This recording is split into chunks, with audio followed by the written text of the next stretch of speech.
Прочитав на Facebook интересна полемика, објава некој напишал тип, демек мажите денес, тоест не некоја цура, мажите вика денес зимаат вика кучиња, чуваат осамените што се многу мужи за да се доближат до жениве, да ја побудат нивниот интерес кон нив.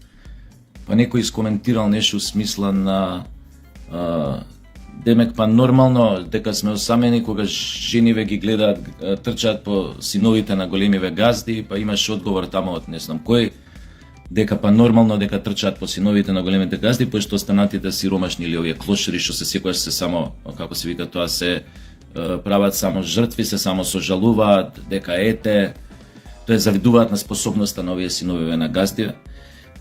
И ме подсети прво на ова на постов ме асоцираше на една размисла моја што имам за материјализмот, за духовноста, за Борислав Пекич, познатиот дисидент српски писател од југословенско време, итн.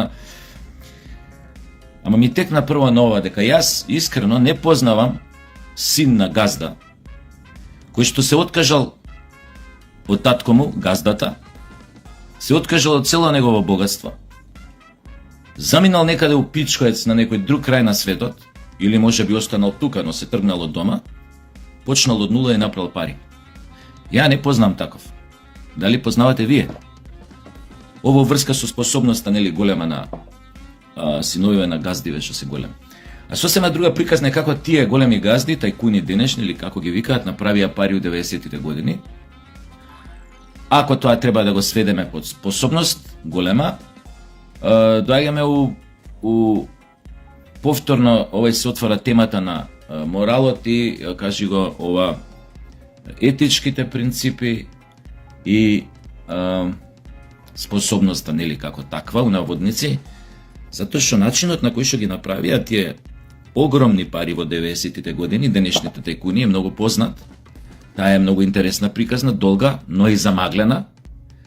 Од проста причина е замаглена, затоа што никогаш не се спроведе до крај процесот на лустрација, па да се види како тие денешни тајкуни моќни, со чија помош, со чија поддршка, со чиј бекап направиле милиони, преземале фабрики, уништиле фамилии, избркале работници, туриле под стече претходно тие фабрики за да ги купа, замали пари, итн.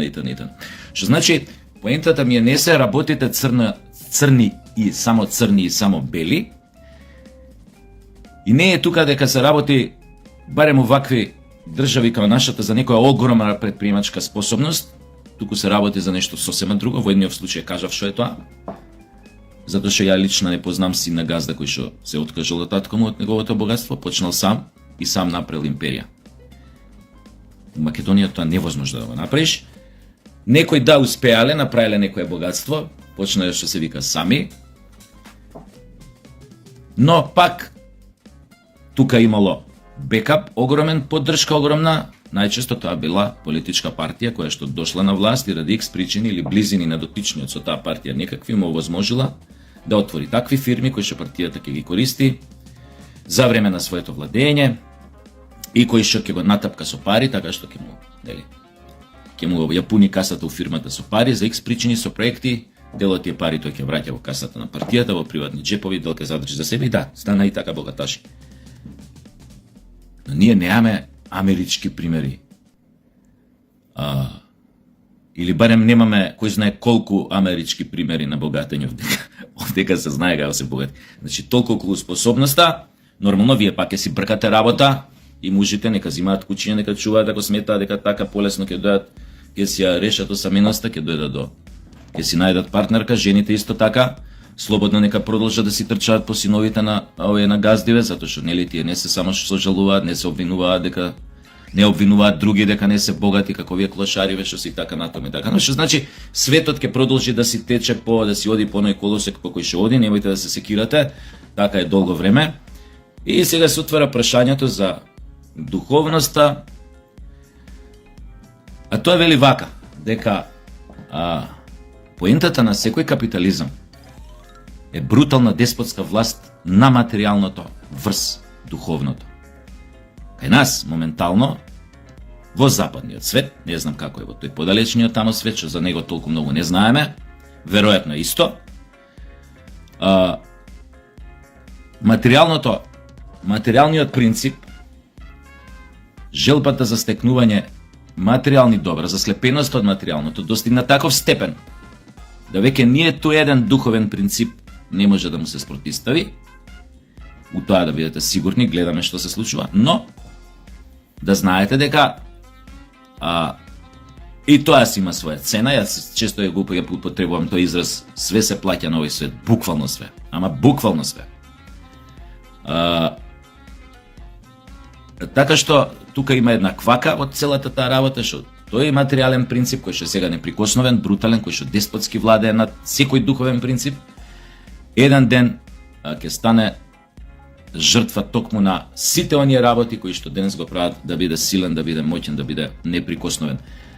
Така што зрното на неговата пропаст, на неговото урушување ќе дојде од него самиот, значи од внатре го носи тоа зрно на самоуништување со себе, некој ќе го каже тоа, не знам, диалектички материјализам или не знам што како, но веројатно и тој диалектички материјализам што некогаш беше нели актуелен во источниот свет, сигурно произлегол од некоја друга мудрост човекова, што досега многу од дамнешни времења.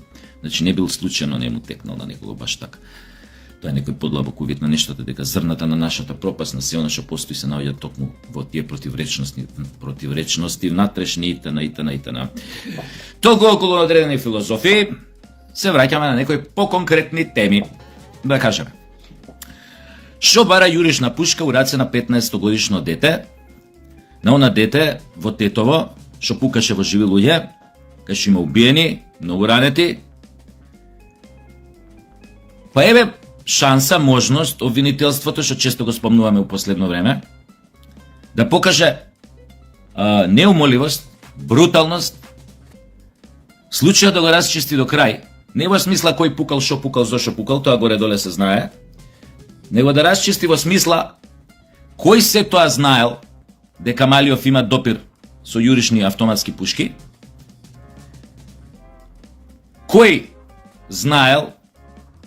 се знаел дека Малиов учел упукување со таа пушка, значи некој го носел да гаѓа, со оглед на тоа дека го однеле, земале со себе и во акција, чија цел биле убиства на некои луѓе, веројатно имал искуство и од претходно да пука у живи луѓе, иначе зашо некој би го земал у акција дете 15 години и би му дал јуришна автоматска пушка, ако тоа дете претходно нема почувствувано во своите дамари како е да се пука у жива мета, можево му било и огнено крштевање во Тетово, ела со нас, еве тија пушката со која вежбаше пукање, автоматската пушка, дојди се имаме малце вистинска акција.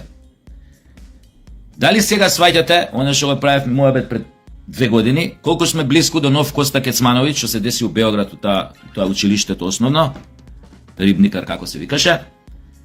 Дали сте свесни сега колку сме блиску до една таква трагедија веќе позната за Србија, веќе позната горе-доле, имаше такви случаи во Хрватска, и нормално многу позната за еден западен свет, особено за Америка, каде што вакви трагедии, вакви ситуации, настани, немили се случуваат многу често.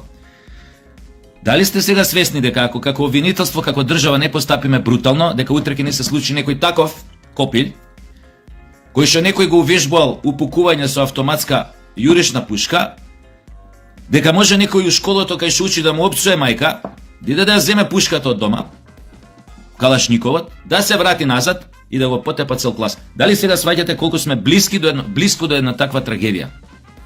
И зошто државата треба да има помнење, сеќавање, треба да учи од други примери, обвинителството такоđe, и треба кога ќе се случи ваква една работа, сулуда, да земеш 15 годишно дете, да му дадеш автоматска пушка у раце, полна со боева муниција и да го викнеш у акција на ликвидација на некој што ти изгазил на жулј. Во сред град, сред Белден, у Тетово. Кај што има други луѓе, кај што има многу ранети, невини луѓе, случајни минувачи. Од жени, од деца, од све. Дали сте свесни дека оваа работа мора да истерате овој случај до крај? Да откриете секој знаел за Малиов, дека доаѓа во допир со автоматско оружје, со боева муниција? И сите што знаеле, дури да е тоа цела фамилија, со 15 братучеди, први, втори, роднини, браќа, 7 сестри, 6, 5, овона, све у затвор. Од прв до последен. Сите што знаеле дека Малиов учи да пука со автоматско оружје, а не пријавиле, све у затвор. Све кривично гонење, од прв до последен.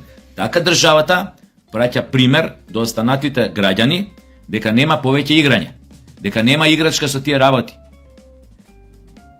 Дека по некоја родителска одговорност, затоа што се работи за малолетно лице и било која друга одговорност на сите постари членови што се во фамилијата, што не му се родители, може да бидат и баби и дедоци, дека на сите подлежат под кривичен прогон и сите ќе одат во затвор. Од прв до последен, ама цела фамилија била, цела фамилија во затвор. Така полека ќе ги направите луѓето свесни дека некои работи се недозволиви да се случуваат. Видовте Србија, тој Коста у Рибникар школата, видовте 2 дена потоа тој у тоа селото Дубона, како се викаше Дубона, тој исто копилјот, тогаш непуналетен, што си доаѓал нон-стоп у допири со калашниковите, бомбите, пиштолите на татко му кој што бил војно лице, кој што дома си имал приватен воен магазин за оружје. А да не збориме темата, да не отвараме колку скриено оружје има у Македонија. Нерегистрирано, скриено, шверцувано, што се чува за некои посебни прилики, за кои тоа треба да си бидат свесни органите за безбедност, службите за безбедност во Македонија, и ова треба да им биде уште еден пример и показател дека треба да делуваат поактивно на тоа поле, да се најдат сите оние кои што кријат оружје или складираат оружје во некои тајни магазини, особено во Западна Македонија. Не ме чуди за восстанија и да се спремаат тамо да одредени групи, мислам тоа, како да ви кажам. Знаете и сами кај живееме. Не и се толку за тоа, идеме Сранко Пичковски, познатото перо, писателско, кој што ги воодушевува либералните воук интелектуалци од Социјалдемократскиот сојуз, ги восхитува со своите писања, ја би рекол, па затоа често го лајкуваат. Последно што напишал, ке парафразирам, е дека во секој македонец чучи бугарин, кој што едва и чека да излезе, али македонецов мора тоа да го скрие со шминка од српски свет, да се нашминка као србин, па затоа македонецов, за да не го покаже бугаринот во себе, гордиот бугарин, затоа македонецов слуша турбо фолк, слуша Карлеуша, Марлеуша, Дарабуба Мара, доаѓа на концерти на Аца Лукас, па ја унесве итана. Хај, тоа што го пишал, понатака во своето славно писание навел дека македонецот е ништо, дури не е ни не знам, ни прслук, ни гаќи, ни влошка, ни ова, ни она, дури ни тоа не е, тоа е ништо, може би е говно. Доколку постела таква нација, македонецот бил говно. И тука имаш, нели, бајги лајкови од овие либералниве воук граѓански интелектуалци од Социјалдемократскиот сојуз, кои што тоа со восхит го лајкуеле. И нормално се прашуваш на што тоа се воодушевиле дотичниве лајкачи на Сранко Пичковски и со што сме тоа заслужиле за нас таквите ликови да имаат такво, би рекол, релативно негативно мислење, чак што више би рекол навредливо, понижувачко, полно со презир,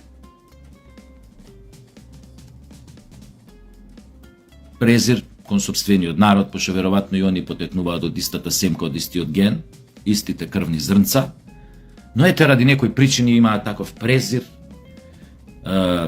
кон сопствениот народ. Сега, пак тука доаѓа до израз една друга работа. Зошто? Од каде изникнуваат ваквите презирачи, мразачи на сопствениот народ, кој што сопствениот народ го множат со ништо, со нула, кој што го нарекуваат дека е гомно нација. И нормално тоа е пречекано со големо воодушевување од страна на бугарите и сите соседи, кој знае колку браво добил Сранко Пичковски од соседиве, особено од бугарите. Браве, момче! Како ти текна дека секој македонец чучи бугарин кон кој едва чека да излезе бугаринот од македонецов. Ама македонецот, пошто не е времето добро за бугар да искочи од него, па тоа го шминка со шминка од српски свет, Дара Буба Мараца Лукас. Српски филмови, српска музика, српско све. Пак е тука на некој начин има вина и државата. Затоа што дозволува. Прво, затоа што уште им дозволува на ваквите ликови, како Сранко Пичковски, оние што му лајкуваат, да имаат простор каде да ги искажуваат своите негаторски ставови кон македонскиот народ, презриви ставови кон македонскиот народ и значи му возможуваат простор и не ги санкционираат. И они се зборат. Ја не знам дали има некоја друга држава у светот кај што некој што се нарекува новинар ќе напише у некој вестник или на медиум ќе излезе во некој едиторијал или коментар во вести и ќе каже за сопствената нација дека е гомно и дека тоа така ќе помине. Мислам дека за тоа нема да биде санкциониран. Ја не знам дали постои некоја друга земја во светов кај што тоа нема да биде санкциониран. Вака или онака. Официјално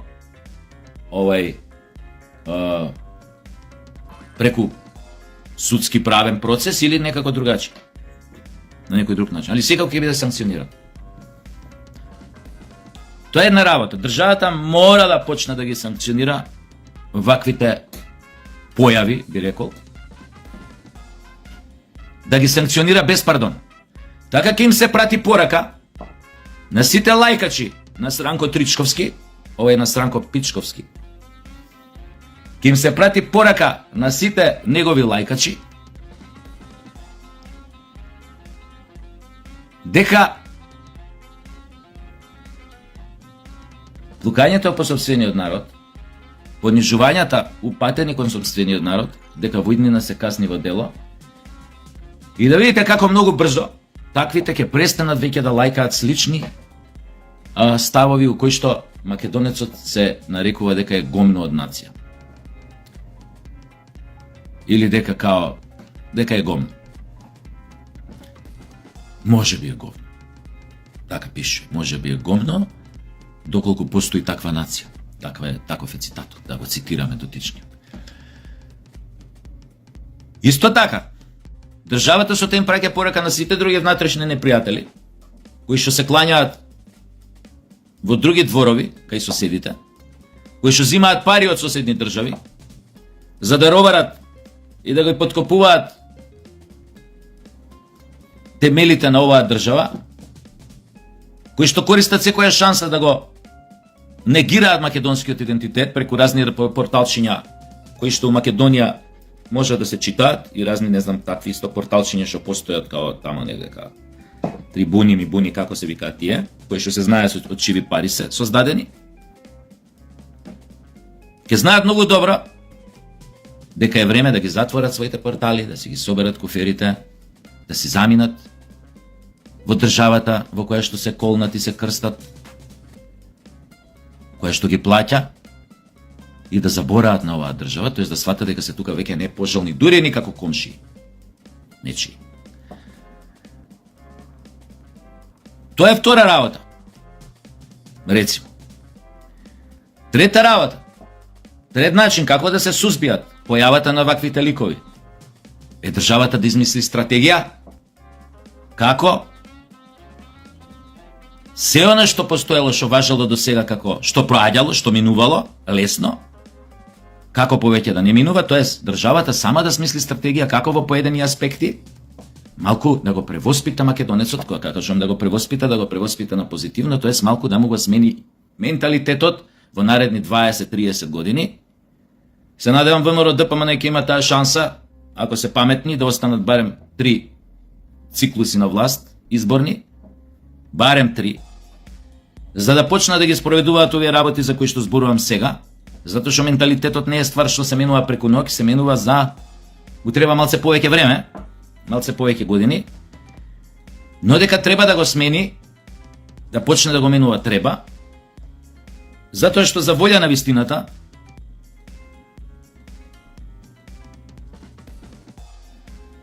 а тоа никогаш не сум можел да го сватам. Сум го кажал ја тоа на времето, викам, Бог да те чува од македонец со бугарски пасош, што навија за Црвена звезда и има вила у Полихроно. Значи, многу е важно државата да направи се што е во нејзина моќ, да ги принуди натера овие што имаат бугарски пасоши да се размислат со каков пасош сакаат да останат во својот джеп или до своето срце, како сакате, дали тоа македонски, дали бугарски, дали појма немам некој друг пасош, но генерално јас сум тука да се воведе, како се вика оној принцип, ad hoc. Само у случај на бугарски пасош. Нека има слободно и амерички, било каков друг бугарски. Пошто нашите односи со Бугарија се специфични, нивниот однос кон нас е специфичен, нивните амбиции кон нас како народ и како држава се специфични, па затоа може да биде тоа и ad hoc, да се однесува само за овие со бугарски пасоши, немам проблем, некој ќе го нарече тоа дискриминација некоја, па што, so what? И да се прашаат луѓето на нормално кои што имаат бугарски пасоши, тоа лесно се утврдува. Кој излегол од Македонија со македонски, влегол у Италија со бугарски пасош или у Германија со тоа лесно може да се дојдат тие податоци, да се викне у министерство или било каде или приватно негде, дојде искочи малце пред зграда, таму Падова, Дженова, Курова, Газова, кај се наоѓаат, не знам, по светов. И да прашаш, дечко, што правиме со, знаем имаш бугарски пасош, со бугарски си влегол у Италија, у Германија, у вама, у тамо, што правиме? Сакаш да ти остане бугарскиот? Ако сакаш да ти остане бугарскиот, губиш право на македонски пасош, губиш право на македонско државенство. Ти си од данас па надале у будуќе, не си повеќе државјанин на Република Македонија, да видиме. Да се изброиме на крајот на краиштата колку сме, да не можат утре бугарите да манипулираат и со бројки, толку илјади имаат со бугарски пасош, толку со ова, толку со она. Така што ако веќе работите у странство со бугарски пасош, сте работеле неколку години, веројатно со тие дозволи што ги имате тамо, може, појма немам, многу од вас ќе може да аплицираат, може и се ожениле тамо, се омужиле, може да си аплицирате за доместицилен пасош од државата у која што се наоѓате, што мој ќе ви е бугарски пасош понатака, така да можете и на тој начин да си го решите тоа, па да си останете и со македонски и со пасошот на државата у која што работите, а не е таа Бугарија, така, нели, кој што од Бугарија многу замина со бугарски пасоши нормално, логично. Така што има начини да се врши исто така и воспитување, негување, облагодетелување на менталитетот, така што на вистина на македонците ќе им се овозможи во Македонија ќе им се овозможи малце допери и отклон да направат од некои работи, например да направиш еден моќен фудбалски клуб кој што ќе игра во, појма немам, во Лига на Европа, во Лига на шампиони, па да не мора да навија за Звезда постепено, ако имаме ние секоја година клуб, пример Вардар игра во Лига на шампиони или појма немам, полека ќе народов ќе почне опке подзабораа на Звезда, на ова, но ќе почне тука да знаеш да малце да си навива за своите клубови, исто и со музиката. Ако вие направите еден таков појма немам, промена во културната политика, во музичката продукција, може повторно да се јави процутот во музиката популарна од 90-тите години, па да се јават, што ја знам, нови Студени нозе, нови Кукулеле, нови Марио и Миг 27, нови Нулта Позитив, нови Ристо Бомбата и Кучешка Тенија, повторно да има хитови кои што ќе ги слушаат генерациите македонци после 30 години, како што денес овие генерации на млади македонци ги слушаат хитовите од 90-тите на сите овие бендови што ги спомнав, со, нека ми прости некој што нели ради ова, не ги спомнав, а се важни да се спомнат од 90-тите години бендови, например, Архангел, рецимо, ми текна и така натаму. Така што има начини како у наредниве години од предпоставка дека ВМРО со сите проблеми до сегашни ќе застане цврсто на нозе, ќе заземе цврста патека, цврста линија национална и дека полека ќе почне, ќе се фокусира и на овие нешта. И ако овие нешта се направат паралелно со сите други промени што треба да се направат на позитивно во државата, дека полека кај овие ликови како Сранко Пичковски и неговите лајкачи, да виде како полека ќе исчезне од свеста чувството на инфериорност, дека се гомна. Затоа ни македонците со говно ги споредуваат. Затоа што самите се чувствуваат како гомна. Како некој што не знае шо е. Како некој се осеќа току што чучи бугарин, ама му е срам да излезе, па се кријат преку концерти на Харис Чинович у Дубај и не знам каде, не знам ова, или не Теа Таировиќ вамо и Теа Таировиќ тамо, го кријат бугарот у себе, што не е тешко да се претпостави ако се земе преди таа гарнитура лајкачи, таквите како овој, дека учествува во едно такво предавство на промена на име и во еден таков договор кој што го нарекува договор со пријателство со Бугарија, кој што нема врска никаква со договор за пријателство. Ете така еден ваков однос на државата кон нештата што ја обкружуваат, кон нештата што ја загрозуваат, кон индивидуите што ја загрозуваат, што го загрозуваат државотворниот народ, незин. На ваков начин треба да им покаже, да ги натера да си го сменат своето погано размислување и однесување. Фала многу пријатно и до гледање.